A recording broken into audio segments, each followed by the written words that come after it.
बड़ी खबर आपको बता दें, दिल्ली में लाल किले के पास सोमवार को हुए धमाके में 12 लोगों की जान चली गई। विस्फोटक से लैस कार का ड्राइवर डॉक्टर उमर मोहम्मद उन संदिग्धों का साथी निकला जिनके ठिकानों से लगभग 3000 किलो विस्फोटक और घातक हथियार बरामद किए गए थे। सुरक्षा एजेंसियां आखिरकार इस पूरे आतंकी नेटवर्क को ध्वस्त करने में जुटी हुई हैं। एनआईए की जांच तेज हो गई है, जिसको लेकर आज कैबिनेट सुरक्षा समिति की बैठक भी होगी। और एक और बड़ी खबर आपको बता दें, इसी बीच जहां एनआईए ने जांच तेज कर दी है, तो वहीं जहां पर धमाका हुआ दिल्ली में लाल किले के पास, उस जगह से फॉरेंसिक टीम ने 42 सैंपल इकट्ठा किए और आज से 42 सैंपल्स की जांच शुरू हो जाएगी। सैंपल में i20 कार के दोनों टायर में लिए गए हैं। सैंपल में चेसिस और सीएनजी सिलेंडर, सैंपल में बोनट के कई हिस्से भी शामिल हैं और जो 42 सैंपल हैं उनकी जांच आज से शुरू होगी। और इसी बीच दिल्ली धमाके से जुड़ी एक और बड़ी खबर का रुख कर ले। दिल्ली में लाल किले के पास हुए धमाके की जांच के बीच बड़ी खबर यह है कि एफएसएल की टीम को धमाके वाली जगह से 2 जिंदा कारतूस भी मिले हैं। 2 तरह के सैंपल भी बरामद किए गए हैं, जिनमें से एक अमोनियम नाइट्रेट जैसा है। फिलहाल एफएसएल की टीम लैब में अब इन सैंपल्स की जांच करेगी और 2 तरह के विस्फोटक के सैंपल, जिसमें से पहला सैंपल अमोनियम नाइट्रेट जैसा है। ये तस्वीरें आप टीवी स्क्रीन पर देख रहे हैं। 8 तस्वीरें हम आपको दिखा रहे हैं। सैंपल्स लिए गए उस जगह से जहां पर 10 नवंबर को धमाका होता है। धमाके के बाद अब एनआईए ने जांच तेज कर दी है। फॉरेंसिक टीम ने 42 सैंपल लिए हैं और एफएसएल की टीम को वहां से 2 जिंदा कारतूस भी मिले हैं। धमाके में डॉक्टर्स गिरफ्तार किए गए हैं। ये एक आतंकी मॉड्यूल जो सामने आया है, टेरर मॉड्यूल, उसमें डॉक्टर्स गिरफ्तार किए गए। डॉक्टर शाहीन का भाई परवेज पर भी शिकंजा कसा गया है। और सुशील, मेरे सहयोगी, मेरे साथ लाइव जुड़ रहे हैं इसी खबर पर। सुशील, आज एफएसएल की टीम 42 सैंपल की जांच शुरू कर देगी, तो वहीं पूरे मामले में अब एनआईए की इन्वेस्टिगेशन में भी रफ्तार देखने को मिलेगी। जी बिल्कुल, देखिए सीधे तौर पर अगर बात करें इस पूरे मामले में, तो अब एफएसएल की जो टीमें हैं जिन्होंने 42 जो सैंपल्स लिए हैं उसकी जांच उन्होंने शुरू भी कर दी है, ऐसी जानकारी भी मिली है। और सबसे बड़ी बात यह है कि अब एनआईए इस पूरे मामले में जांच को लेकर आगे बढ़ेगी। लेकिन अपर्णा, आप देखिए फिलहाल इस पूरे अगर एरिया को दिखाएं तो फिलहाल यहाँ पर पूरे एरिया को ब्लॉक कर दिया गया है। चूंकि इस पूरे मामले में जो पूरा ये ब्लास्ट स्पॉट है, यहाँ पर आज भी ये बताया जा रहा है कि जो एफएसएल की टीम है वो मुआयना करेगी, यहाँ पर आएगी और भी जो एग्जिबिट हैं और भी जो फिलहाल सैंपल्स हैं उनको कलेक्ट भी किया जाएगा। सबसे बड़ी बात यह है कि इस पूरे मामले में अब एनआईए की जो तफ्तीश है वो तेज हो जाएगी, क्योंकि कई जो स्टेट के जो मल्टीपल स्टेट हैं वो इस पूरे मामले में इन्वॉल्व हैं। चाहे वो दिल्ली की बात करें, जम्मू कश्मीर की बात करें, यूपी की बात करें, फरीदाबाद की बात करें, इन तमाम स्टेट्स में इस तरह के रेड्स जो हो रहे हैं, अब एनआईए इस पूरे मामले में इस पूरी साजिश की कड़ियों को जोड़ेगी कि जिस तरह से फरीदाबाद में जो एक बड़ा मॉड्यूल फिलहाल क्रैकडाउन किया था जम्मू कश्मीर पुलिस ने, जो एक पोस्टर से शुरू हुआ था और मामला ब्लास्ट तक पहुंचा, इस पूरे मामले में डॉक्टरों की कड़ियों को जोड़ा जाएगा कि कैसे डॉक्टरों को तमाम जो लोग हैं, आतंकी संगठन है, वो किस तरह से रेडिकलाइज करते हैं। और ऐसे डॉक्टर्स जो पढ़े लिखे हैं, अपर्णा, सबसे बड़ी बात यह है कि वो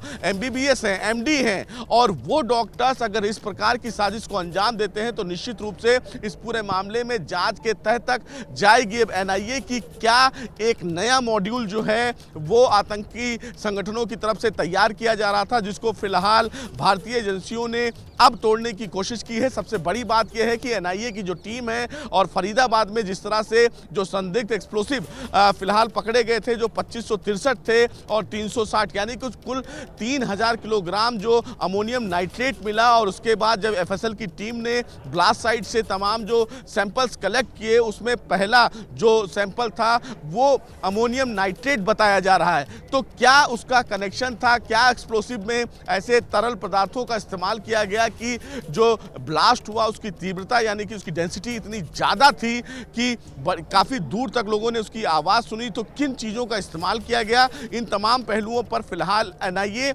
अब इस पूरे मामले में जांच करेगी और इसी मामले में भी कई लोगों को हिरासत में लिया गया है, कई लोगों से पूछताछ की जा रही है।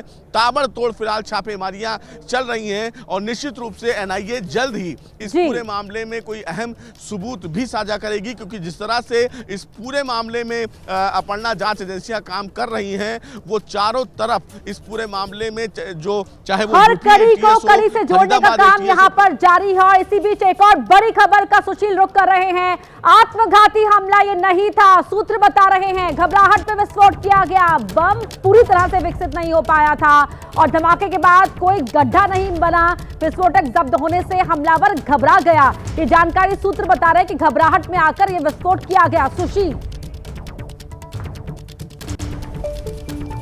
देखिए अपर्णा, सबसे बड़ी बात मैं आपको अगर तस्वीरों में दिखाऊं, देखिए जो ब्लास्ट साइट है अपर्णा, अगर एक बार आप देखें तो ये जो ब्लास्ट साइट है यहाँ पर सबसे ज़्यादा जो दिल्ली पुलिस के जो सीसीटीवी कैमरे हैं वो इंस्टॉल होते हैं। आप देखिए कि 2 से 4 5 सीसीटीवी यहाँ लगे हुए हैं इस रेड लाइट पर। दूसरी रेड लाइट पर अगर मैं आपको दिखाऊं तो वहाँ भी 5 सीसीटीवी कैमरे लगे हुए हैं।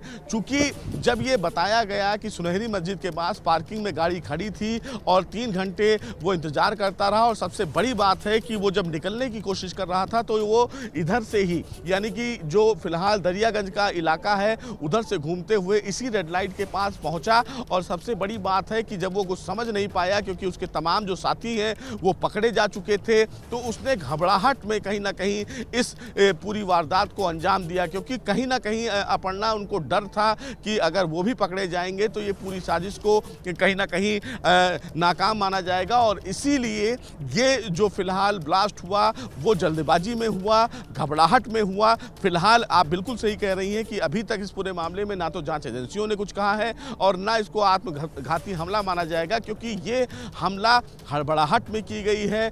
भागने की कोशिश थी और भागने की कोशिश में उसके पास समय कम था, जिसकी वजह से जल्दबाजी में कार में इस प्रकार का धमाका हुआ। प्लानिंग कहीं और रची जा रही थी, लेकिन इस पूरे मामले में जांच एजेंसियों ने जब इतनी काफ़ी मात्रा में एक्सप्लोसिव को पकड़ लिया तो निश्चित रूप से जो ये तमाम डॉक्टर्स की टीम थे, चाहे वो मुजम्मिल की बात करें, जो साजिश थी उसके तार हिल गए और इसीलिए घबराहट में आकर, पैनिक में आकर इस विस्फोट को अंजाम दिया गया। ये सूत्र बता रहे हैं। पुख्ता तौर पर अभी जानकारी का इंतजार करना होगा। लेकिन इसी बीच एक और बड़ी खबर, दिल्ली में विस्फोट मामले के बाद अब वहां पर जहां पर विस्फोट हुआ था वहां से मलबे को हटाया जा रहा है। धमाके करीब 24 घंटे के बाद घटनास्थल पर पड़े कुछ मलबे को हटा दिया गया। सुशील, अभी वहां पर क्या चल रहा है जरा बताएं और तस्वीरें भी दिखाएं। जी बिल्कुल अपर्णा, अगर मैं तस्वीरों में दिखाऊं तो फिलहाल ये पूरा जो साइट है उसको फिलहाल अभी ब्लॉक किया गया है। सफ़ेद कलर का आपको पर्दा दिख रहा होगा, लेकिन जब हम सुबह यहाँ पर पहुँचे तो हमें जानकारी ज़रूर मिली कि जो मलबा है उसको हटाने की जो प्रक्रिया है वो शुरू की गई है। आपको तस्वीरों में दिख रहा होगा कि जो गेट नंबर 1 है ये भी इफेक्ट हुआ था। तो फिलहाल चूँकि इस पूरे मामले में अब उन तमाम एरिया को साफ़ किया गया है, चूँकि गाड़ियाँ जो थी, ई रिक्शा था, जो और गाड़ियाँ आसपास में खड़ी हुई थी उनको साफ़ किया जा रहा है। सबसे बड़ी बात है कि आपको सड़कों के दूसरी साइड में जो गाड़ियां खड़ी हैं वहां पर भी आपको दिखेगा कि कुछ जो सामान है, यानी कि कुछ जो गाड़ियों के परकच्चे हैं वो उड़ गए थे। तो अब ये माना जा रहा है कि इस पूरे मामले में यहां पर अब सफाई की जो प्रक्रिया है वो दिखेगी। आप देखिए कि अभी भी सड़कें उसी तरीके की हैं। यहाँ से भी कुछ सबूत जो है वो इकट्ठा किया गया था। ये मेरे पीछे जो जैन मंदिर आपको मैं तस्वीरों में दिखा पाऊँ तो जैन मंदिर जो है यहाँ भी कल एफएसएल की टीम पहुँची थी, क्योंकि जब गाड़ी में ब्लास्ट हुआ था अपर्णा तो यहाँ इसकी छत पर भी कुछ जो मलबे हैं वो उड़ कर आए थे। कुछ जो मानव अंग हैं वो भी यहाँ से कलेक्ट किया गया था। तो इन तमाम जगहों पर अब एफएसएल की जो टीमें हैं उन्होंने अपने जो सैंपल्स हैं वो इकट्ठा किए हैं और अब यहाँ से तमाम जो मलबे हैं उनको हटाने की जो कवायद है, यानी कि जो हटाने की प्रक्रिया है वो शुरू की गई है। क्योंकि एफएसएल की जो टीमें हैं उन्होंने जो मुख्य सबूत है, यानी कि जो अहम सबूत हैं, जो बड़े सबूत हैं, उनको फिलहाल इकट्ठा किया गया है। है और ये भी माना जा रहा है कि एफएसएल की टीम जो है आज फिर इस साइट का दौरा करेगी और यहाँ से कुछ और जो छोटे अहम सबूत होंगे उनको इकट्ठा कर सकती है, क्योंकि सीधे तौर पर ये अभी भी इंश्योर कुछ किया जाएगा ऐसे कि कुछ भी particles हैं। यहाँ से मिस ना हो पाए, कुछ भी छूट ना पाए। सुशील, और इस बीच एक और बड़ी खबर एक्शन में है। केंद्र सरकार दिल्ली कार धमाके की जांच को लेकर आज कैबिनेट सुरक्षा समिति की अहम बैठक होनी है। पीएम मोदी की अध्यक्षता में ये सीसीएस की बैठक होगी, जहां जांच के हालात पर चर्चा की जाएगी। प्रधानमंत्री ने भूटान दौरे पर भी इस बात को कहा कि मन व्यथित है लेकिन किसी भी दोषी को बख्शेंगे नहीं।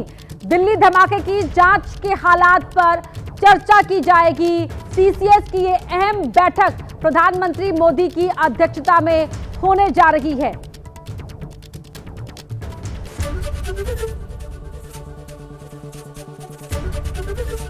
एबीपी गंगा, खबर आपकी, जुबान आपकी।